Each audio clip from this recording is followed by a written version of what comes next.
Hey everybody, it's Stacy and I'm back with another 2-minute tidy tip. So today is one of my favorite topics and you may not love it, but I need you to really listen close because if you're trying to declutter, the most important thing you do is work on your mindset. This is where I see people fail because they jump into decluttering and they don't go into it with a plan, and that plan starts with your mindset.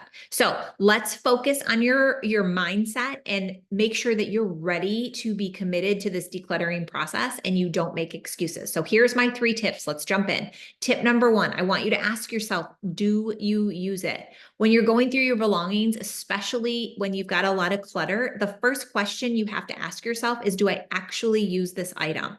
If this item hasn't been touched in like 6 months or more, then you really need to evaluate if it has a place in your home. Does it truly have value to your life? Which leads us to tip number 2, assessing the value of that item and of every item that you're going to keep in your house. So consider what the value is by keeping that item, and that's going to help you decide whether you should keep it or let it go. This isn't just about money and what you paid for something specific. It's about emotional and practical value as well. And so this is really big for people to really grasp and really run with. So I want you to think about this. Does the item make your life easier? Does it bring you joy? If it's not serving a meaningful purpose in your life, then it's probably time to let it go. We can take pictures of things. We don't want to keep things because we feel like we need that physical item for that memory. And that's really important to remember. Tip number 3 is envision the end goal. If you guys are around any of my programs or been on any of my videos or lives, you will know that I always ask you, what's the end goal?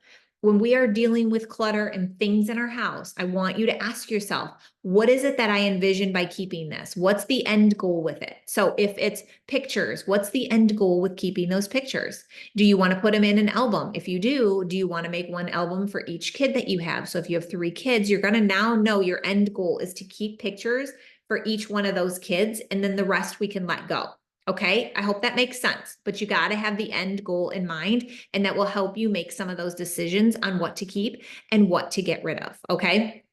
And I want to make sure you understand that by letting go, blessing, releasing those items that are no longer have value in your home doesn't mean you are dishonoring someone. If it's a sentimental item, if it's items that your kids had when they were younger and they were something they made in school or something they earned in school, like trophies and stuff are a big one. There's no reason to keep all of those forever. We can have pictures, they can go in their keepsake box, the pictures of it, but you don't need to keep the physical, large trophies and all the different things if they were in sports and whatnot. So I hope that helps you. If you need more help on mindset, don't be afraid to ask for it. I have a decluttering workbook that I will put the link down in the notes, and I have 30 pages in there, and over 30 pages, and a good chunk of those is all on mindset, because this is so important. If you skip over this part, you will make excuses of why you keep stuff. But I paid for it, but I might need it, I might use it. These are all weak excuses, and I want you to dig deeper into why you are really keeping each item, because fear of getting rid of it or because I paid for it are not good reasons to hold on to stuff and allow them in your home if they're not bringing you value. So until next time, I will see you guys. Happy decluttering. Let me know in the comments if you have any questions, but otherwise I will see you on the next 2-minute tidy tip. Have a great day.